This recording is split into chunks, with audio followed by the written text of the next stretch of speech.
Okay, thank you for coming here for my interview. Let's begin with your name. Did you say your name? Your full Gerald name? Cremer. What's your middle initial? Gerald Lee Cremer. Did you spell Cremer? Cremer. Okay. What year were you born? 1939. Where was it? Where were you born? Oh, what? Where were you born? Jefferson City, Missouri. St. Mary's Hospital. Did you have siblings? Had a brother, Bill William. You know him, didn't you? I don't think so. I might have a long time ago, but I don't remember. He's been gone about 12 years now. 12 years. You were pretty young. Yeah, so I don't remember. But has he served in the military as well? No. No. No. When did you graduate from high school?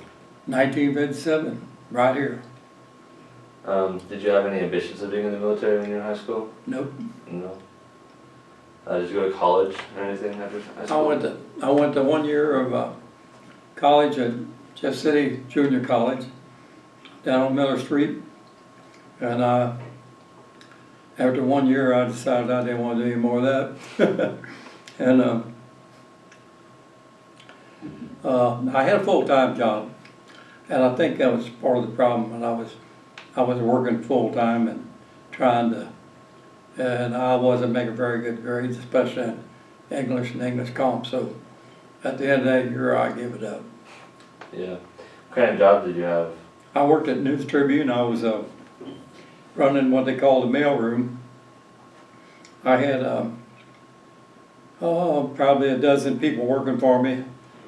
What we did was when the papers came off the press, we distributed them out to the streets, out to the paper boys, and then my hours probably were, I don't remember exactly what they were, but probably 9 to 6 every day. So, and I was working 6 days a week plus Sunday morning. We had to put the Sunday morning paper out, and I got off at 5:30 in the morning. So, all right, yeah. How did you join the military? How or when? Yeah. Why? Yes, all of them. Okay. Well, one day, this is serious. One day we were, about 5 of us were out of the service station one Sunday afternoon on Madison Street. And somebody says, why don't we join the Navy? So one of them said, yeah, I'm going. And I said, I'm going. So next morning, Monday, we went up to the post office where the recruit station was and signed up, 4 of us. Well, before it was all over with, by the end of the week, there was 11 of us signed up. And we couldn't go, this was in March or early April. He couldn't take all 11 of us at one time until August. And we signed up on a buddy plan. And that meant was we would have to go through basic training together all the way, all 8 weeks. We all were going to be together in one company. So that's how I wound up in the Navy. Was there any reason in particular you decided to join, or just? As it got closer, I got excited going because my home life with my parents wasn't good, and my girlfriend had broke up with me, and cause she broke up mainly because I wasn't going to school. So I was excited. I wanted to get out of town. And then August 4th, 1960, we boarded the train down at Union Pacific Railroad Station and took a train to St. Louis and spent the night in St. Louis and took a physical the next day. And two or 3 days later, we were on a train to Chicago. And when we got to Chicago, it was like 1 o'clock in the morning, and they had a bus there waiting for us. Picked us up, took us up to Naval Training Center in Great Lakes, Illinois, and we spent the rest of the night filling out papers. Right, what did you leave behind when you? What did I leave behind? Yeah, like family, like I town, left- like you mentioned. I left my brother and his future wife, and he was really the only, I don't know how to say it, he was really the only good family I had. My mom and dad had practically given up. They were in a process of getting divorced, and I was glad that my brother was going to be getting married soon, and that he would at least have a home with his wife, and that's basically, I left my job, and those people at News Tribune didn't want me to leave, but I went anyway because I didn't feel like I had much of a future there, and I wasn't going to school, so making $100 a week wasn't getting it, you know. Yeah. So you said you joined the Navy. Why did you choose the Navy in particular? Why did I what? Why in particular did you join the Navy? Well, because somebody out there at that service station on a Sunday afternoon said, let's go join the Navy, that's why. Just the But- Navy? And I didn't want to join the Navy or join the Army and wind up in a foxhole someplace. And the Air Force didn't appeal to me. So the Navy, basically you would travel a lot in the Navy. If you got aboard a ship, and that's what I wanted to do, is get aboard a ship and just have travel. And that's what I did. Where was basic training then? Basic training was 8 weeks of, first couple weeks, well, I got to tell you about basic training, start of basic training. When we got up to Great Lakes, we had a dental and eye test. And they already knew that I needed glasses, all right? They found that out in St. Louis. But the 11 of us joined together, so they couldn't let me start basic training until I got my glasses, and that took a week. So what they wanted was to me release those other 10 guys to let them start basic training without me.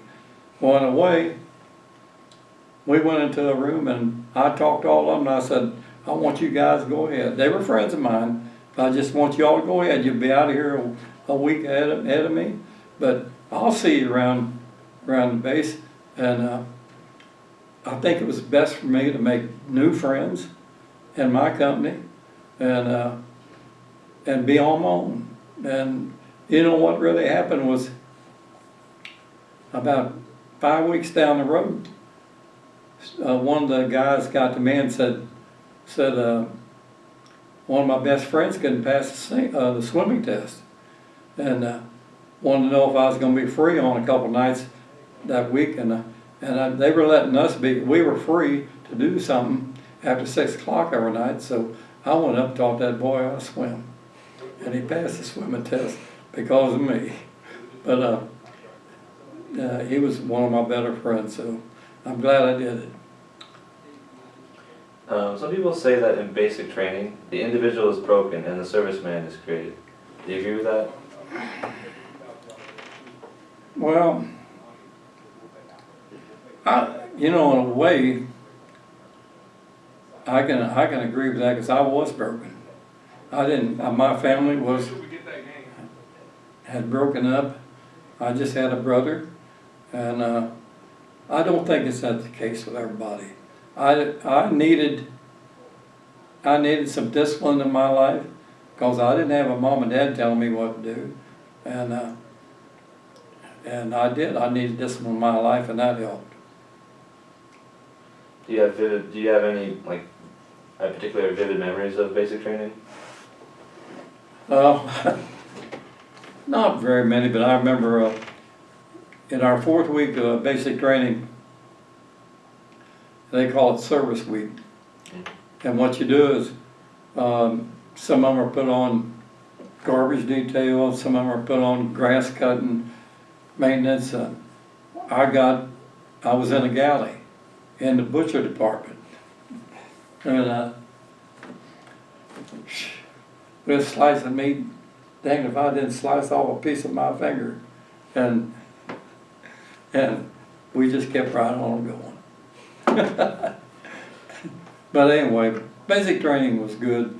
It was after the service week, the following Saturday we got to go to Chicago and spend an afternoon from noon to 6 o'clock.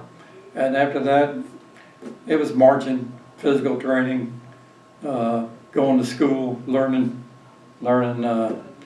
different things about the Navy, and it was good. It wasn't hard. It was not hard at all. No time at all did I feel like I couldn't make it. What did it entail? Huh? What did it entail?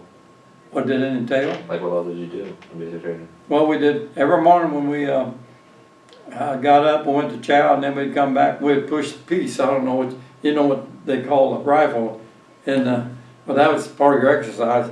You'd push that dang thing up and down and around. Anyway, till you was wore out, and then you would do push-ups, set-ups, and this is all out on the grinder where you march. Then you'd march maybe for 30 minutes, and then you'd start going to classes about navigation, about firefighting, about tying knots,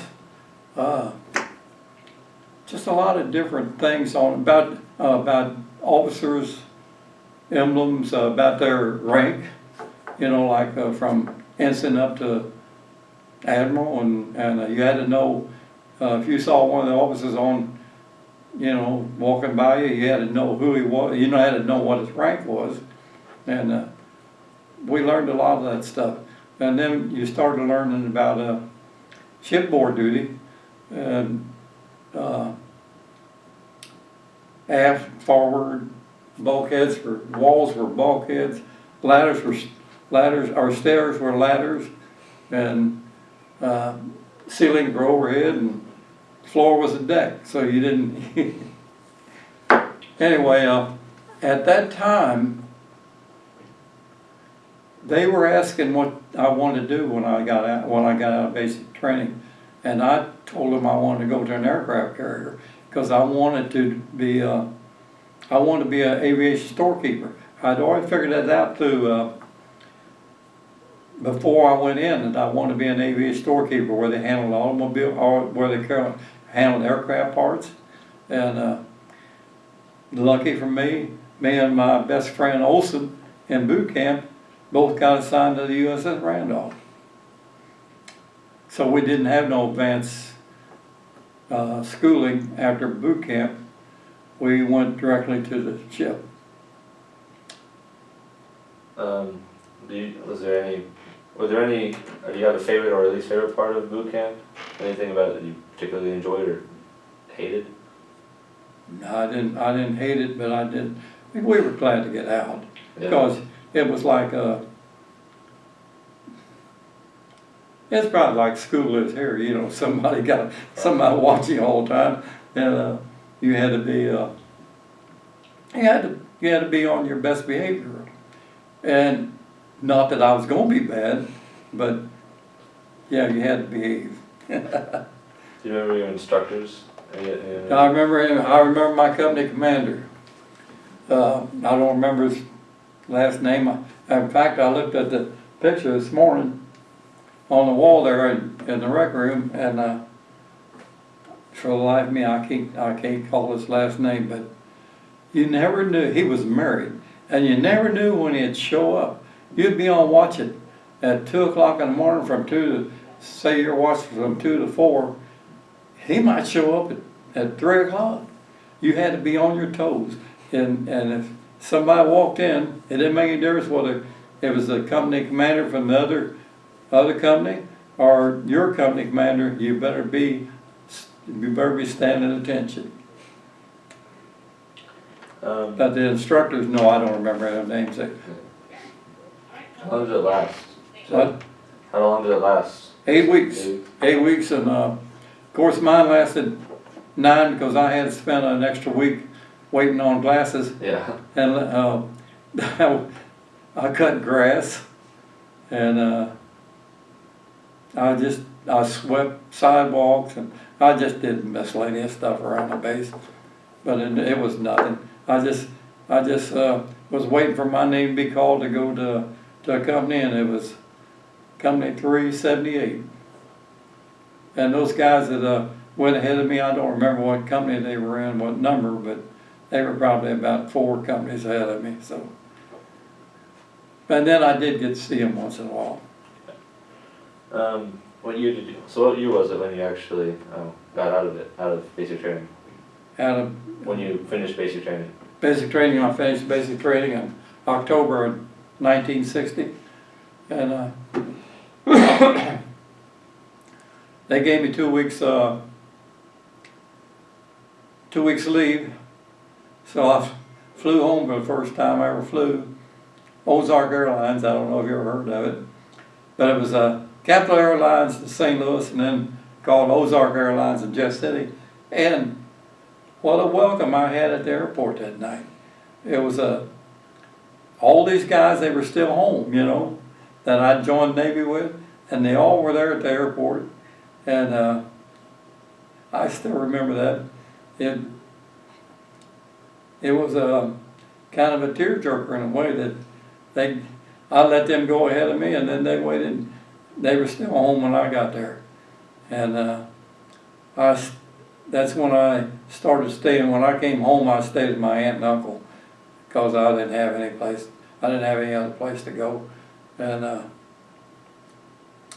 after about 10 days there, I called a train and went to Norfolk, and I was meeting Olson there, and we promised that we'd be there a day ahead of time we were supposed to report to Randolph. So we got to somebody had told us that the best thing to do for a sailor was to go to the YMCA in Norfolk, Virginia, and for like 50 cents a night, you could spend a night, and you had a locker, and you could shower up. So that's what we did. We checked into YMCA and spent the night, and then the next day we looked around Norfolk, got bored, and finally we decided to go check into Randolph. So, which was we had a little hard time finding Randolph because Randolph was in Portsmouth, Virginia, not Norfolk, and it was in dry dock, which we didn't know about. So anyway, we did find out how to get there. Well, did you have any sort of advanced training after that before you began? Oh no, I never did have any advanced training except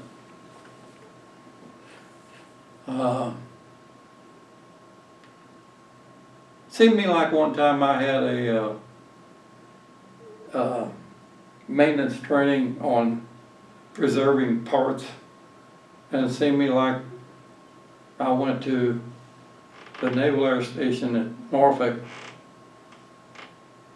from the Randolph for 3 or 4 days to do that, and it was just what you did was when they took a part off an airplane, and they were hoping they could fix it, you know, and repair it, and we would have to preserve it in a solution to make sure it wouldn't rust or do something, you know, and that's the only advanced training I had.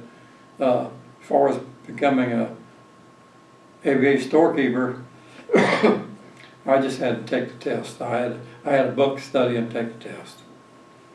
So your job was an aviation storekeeper, you said? My job was aviation storekeeper. Yeah, I had my own storeroom. After a while, I started out in an electronics storeroom with guy by the name of Bob Baker. And he was a petty officer, second class, nice guy.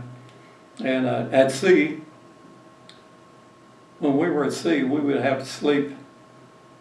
One of us worked daytimes, and one of us had to work night times because those electronic technicians worked 24 hours a day.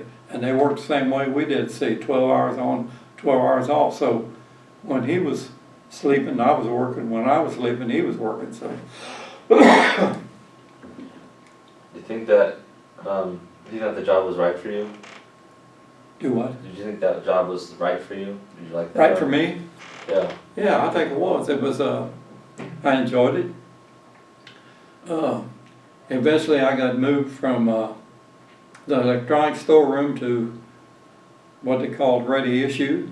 And Ready Issue was a storeroom just right off of the main office for aviation storekeepers. And what we did down there was, what I did down there was I kept my inventory up, and it was parts that they used a lot of, and which were common parts, not, you'd say like spark plugs and points for an automobile, but it'd be parts that aircraft engines commonly used, and they wouldn't have to be chasing around the ship in different storerooms to find the part they needed. If they did come to me and I didn't have it, but I'd tell them where to go get it, all right? And another thing about Ready Issue was pilots would come to me. They would want flight jackets. And the Lieutenant J.G. Craig told me one time, he says, these guys coming in here wanting flight jackets, they should have got them at the squadron in Norfolk. They shouldn't be coming in here wanting them. But we had them, and anytime one of them came in here wanting a flight jacket, they were leather, beautiful jackets. One flight jacket, you come to me and you tell me who it is and make sure you got the requisition, and I want to prove it, all right? So every now and then, I'd have to go back and tell a pilot, my commanding officer says you can't get one from here. You already got one. So we don't, I did give them out once in a while. I would have liked to have one for myself, but I couldn't get it. What was happening in the world at that time? What was happening? Was it the Cold War? Cold War, but the biggest news was segregation. Like when I went to JC, junior college, that one year, well, I think it was the year it was closing up because Lincoln was accepting white students. And segregation in the late 50s and early 60s was a big thing. And I think that's a lot of the reason JFK got elected because of segregation. He was against it and he wanted to fix it, Were there any particular things that you remember well from when you were in the Navy? Do what? Any particular events and stuff, anything from when you were in the Navy? Oh, yeah, we had some good events. I was walking down the hangar deck one evening. Oh, maybe 6 o'clock. Me and another guy was going to supper, going down the galley, and all of a sudden over the intercom, a whistle blew and bosun mate said, "Prepare for collision to port." Prepare for collision to port? What's he mean? Well, I looked on the side of the ship there on the starboard side, and there's a destroyer. He's no more than from here, those cars out there beside us. We're refueling him. And the whistle blew again. Prepare for collision to port. So man, whoever it was, that destroyer pulled away from us. Emergency pull away with the hose hanging. And I don't know how they shut the fuel off for going out there, but Next thing you know, we got hit in the bow by a Liberian tanker, and 25, 30-foot gash, and it was a little fire. There was a fire afterward, and the fire crew went up there and put it out. But actually, I was looking through some stuff this morning, and I actually found this in Jeff City paper. Carrier and tanker in collision. Somebody sent this to me, knowing I was on that ship, and never mentioned my name because it's an AP article, and it never mentioned the fact that there was a destroyer alongside of us being refueled. But at the bottom of this thing is really confusing to me, because it said, despite her damage, the Randolph resumed her routine operations as a flagship of anti-submarine warfare hunter-killer group. Her commanding officer is Captain Henry Cook. Well, we didn't resume our normal operating duties. We got the ship repaired so we could go back to Norfolk, and Captain Henry Cook was relieved of command as soon as we got into Norfolk. But the reason, I don't know why this Liberian tanker, they must have been on automatic pilot.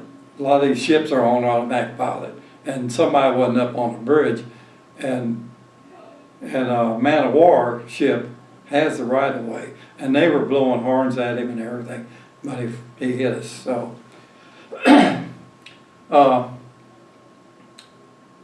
we picked up a couple of astronauts, Virgil Grissom, and the thing about Virgil Grissom was it was just a partial flight, and he flew from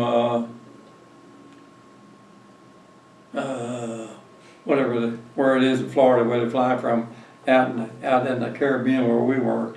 And the thing about him was his capsule landed in the water and it started taking on water. The hatch on his capsule just blew open, and the water started going in. Well, by the time the frogman and the helicopter got there to take him out of the water, he was already swimming, and the capsule was getting too heavy. They couldn't save the capsule. The frogman couldn't get a collar around it. It went down the bottom. But in 1999, somebody recovered that capsule. So that was interesting. But anyway, Virgil Grissom got blamed. For a while, he got blamed for that hatch blowing. He always said, I did not blow that hatch, that it malfunctioned. And a couple years later, they proved it. He didn't blow it. It was a malfunctioning thing that opened that hatch up. And then later on, probably a year later, maybe, I don't know, remember the dates too well, we were a prime recovery ship for Colonel John Glenn, and he was going to fly 3 orbits, and something happened on the last orbit. It began, there was a malfunction, and he landed 50, 60 miles away from us, and USS Noah was nearby and got there within an hour or so, and picked him up, got the capsule and him out on board the ship, and then one of our helicopters went over and flew him back to our ship, the capsule and him. But those are very interesting. We had those are very interesting things that we did. I can't think of, other than the Cuban Missile Crisis, I can't think of anything right offhand. But one thing about Grissom, it was maybe February, March. We left Norfolk, Virginia on, I don't know, a week beforehand, we thought it was gonna fly, and it kept getting put off, and we'd go into St. Thomas Virgin Islands for a couple of days, and then we'd go to, we'd go back out to sea, and they'd think it's gonna fly again, and it didn't, and we'd go to Guantanamo Bay, Cuba, and have liberty there, and then finally it did fly, and I think it was probably in February when he finally did fly. I don't know. John Glenn, I think, pretty well flew on time.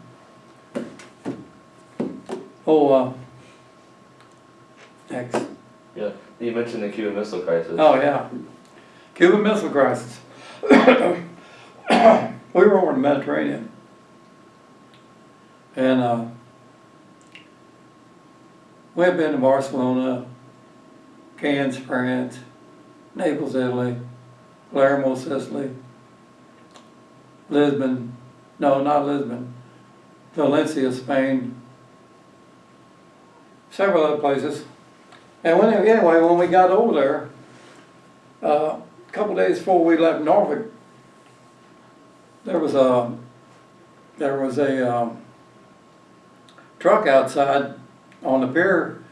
We started loading tents, Red Cross tents. We didn't know what we was gonna do with them, but they wanted us to put them in one of our storerooms.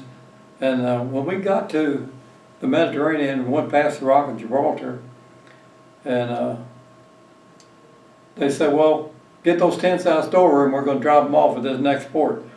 I think it was Tripoli.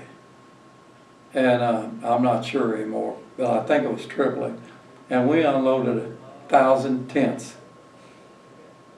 For what? I don't remember, but it was for the Red Cross.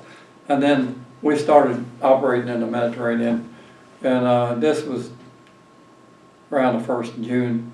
And around the middle of September, we got word that we had to head back to Norfolk. And we didn't know exactly why, but it was early, so we headed back to Norfolk and pulled in Norfolk, Virginia, and started resupply. And pretty soon we heard that we were leaving around October 1st for the Caribbean for the blockade. Well, information for us was slow in coming, but after we got out to sea, one Sunday evening, the President of the United States, who was John F. Kennedy, spoke to the fleet, and then we realized that this is a very serious situation. And but I never was scared. I just, you see 100 ships in an area like that, close together, something is going on, and